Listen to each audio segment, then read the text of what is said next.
inside a replica of the famous Schwab's drugstore. I asked him about the concept behind Universal Studios in Florida. This is an actual working studio. This isn't an amusement park. First and foremost, this began with sound stages, post-production facilities, television facilities.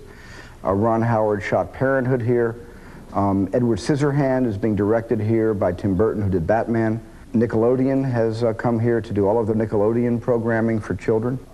And then surrounded by, attractions, rides for King Kong and Earthquake and Ghostbusters and, E.T. Jaws, Back to the Future. It's a combination of a park, an amusement park, and a working motion picture studio.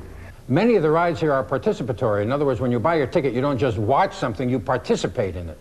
Yeah, a lot of the rides are interactive, and you get to go on them and be part of the experience. I thought of this line, ride the movies, which is what this is really all about. You come here and you ride on the movies. If you come to Universal Studios in Florida, can you not only go on the rides, but you can watch real movies being made and watch television shows being made? Yes, they can. I mean, there's going to be viewing rooms in each of the sound stages where audiences can file in, and they won't be seen or heard because it's one-way glass, but they can watch actual production, the sticks coming in, the actors acting, and outside they can watch location shooting on the actual sets, but it'll be cordoned off. They'll be watching it behind cordons. We're sitting here in this replica of Schwab's drugstore, which is so famous in Los Angeles because people were supposed to have been discovered, Lana Turner, for instance. Are you going to rediscover the people who pay to get into Universal Studios and are sitting at this counter? Well, Universal has a plan to discover a person a day right here in Schwab's. Where are they? Yeah, well, the park hasn't opened, Gene. You're 3 months too early. Too bad. But look at all this great food they have here. Yeah, well, it's all phony. Look at this. This is Hollywood, This is Hollywood. Look at this. That's Hollywood for you, my God. Look at this thing here. We got everything here. See this? You get marimbas made out of cheesecake and brownies. How about that? Come to Universal Studios in Florida and be faked out. That should be the new ad line here. But isn't that the whole wonder of movies, that you can fake out the public? Even after they come to Universal Studios, go through the rides and see how some of it is done, when they go back into a darkened theater and see a Steven Spielberg movie or another wonderful movie, they'll still be spellbound and they won't think about the mechanics behind it. No, I think that's what's wonderful about movies, that movies can, no matter how much, like I have so much savvy about how movies are made, I can go see somebody else's movies, and if they work, some movies work, some don't, but if they're really working, you forget that you're in the movie business. And you become a child again, you're sitting in the audience, and you become a slave, you almost become hypnotized by that experience. And that's what's great about movies. People can come here, they can see how it's done, go behind the scenes, be directors, be executive producers. But a week later, they'll go into a movie theater and they'll forget they know how it works behind the scenes.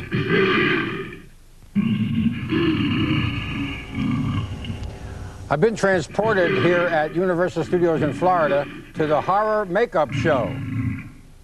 What happens here? Well, can you transform me into something horrible? Well, you're afraid to fly, right? That's true. Ever see The Fly, the Fox film? I'm not afraid of flies. Remember the Cronenberg film, The Fly? 20th Century Fox. Well, we have an expert who can turn you into a fly. Not Jeff Goldblum, we can turn you into a fly. I'd rather be turned into Jeff Goldblum. I like his wife. Help us out here. Turn the man into a fly.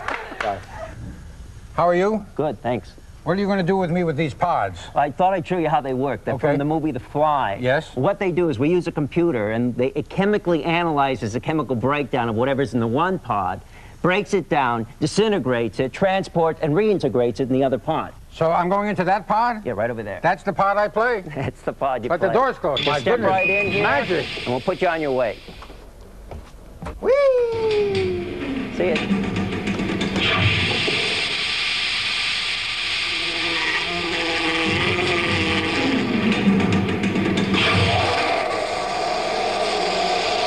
I'm better looking like this.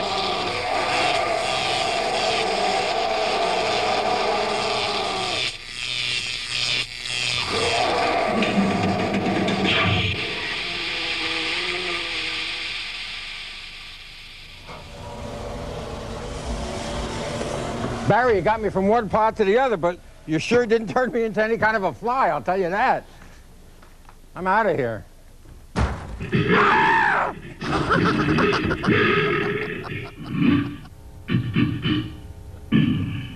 And with that gorilla for a chaser, I was glad to buzz off.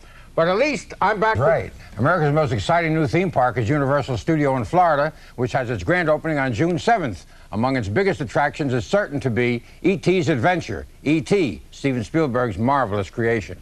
When I took a preview tour of Universal in Orlando with Steven, I asked him how he first conceived of the idea for the little alien who has captured the hearts of the world. You know, I don't even remember a point of origin for E.T. except to say that it was in my childhood, and he was my best friend in my imagination. And I just knew someday that we would somehow team up to do something together. And it happened after I became a movie maker, and then E.T.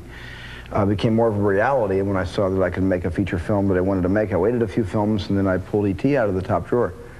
Was E.T. called E.T. when you were a child, or was he just a thing? He was an alien. He was like, it was a boy and his dog story. He was best friends to a small boy, as he was to me when I was growing up. How did you decide what E.T. would look like? Is the E.T. we see in the movie the original E.T. that you thought of? Well, you know, there were all these false starts with E.T. It was my intention that E.T. was always going to be a creature that only a mother could love and perhaps a mother couldn't love. I wanted E.T. to be hard to look at, and then we learn to trust him, he trusts us, and then it doesn't become something about superficiality. It becomes really about friendship and trust and that sort of thing. So E.T. on the designing table was first too cute. He was much too Bambi-like, and then another pass he looked like something out of a very warped Phantom of the Opera.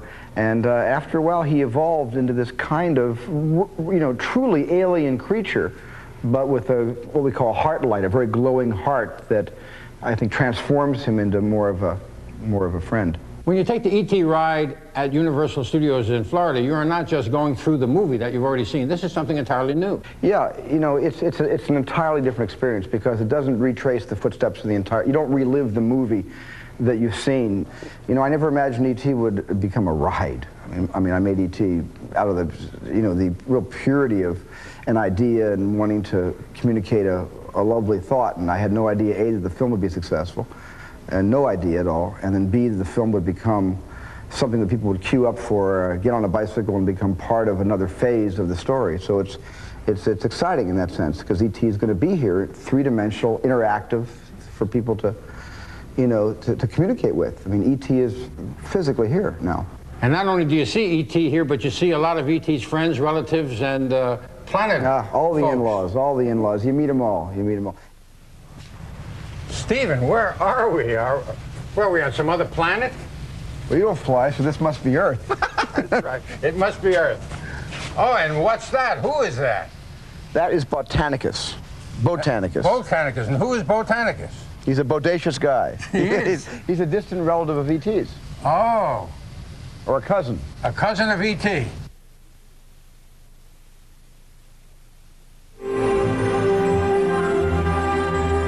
He's come to give E.T. the high sign to get home. His home planet needs him. Malo, tu fanie tikli mut mut. And that's why E.T. is anxious to leave Earth and go back. Well, yeah, in our new scenario, exactly. This is really the next step where E.T. needs to go home, and he's being summoned back home, and we have to jump on our bicycles, and E.T. sits in the basket in front of us, and we fly to his home. We get to experience a little bit of what his planet is all about, and who his friends are, and what the environment is like, and what's happening back there. The key word in that ride is fly, and you tricked me by not telling me fly. You tricked me by saying bicycle.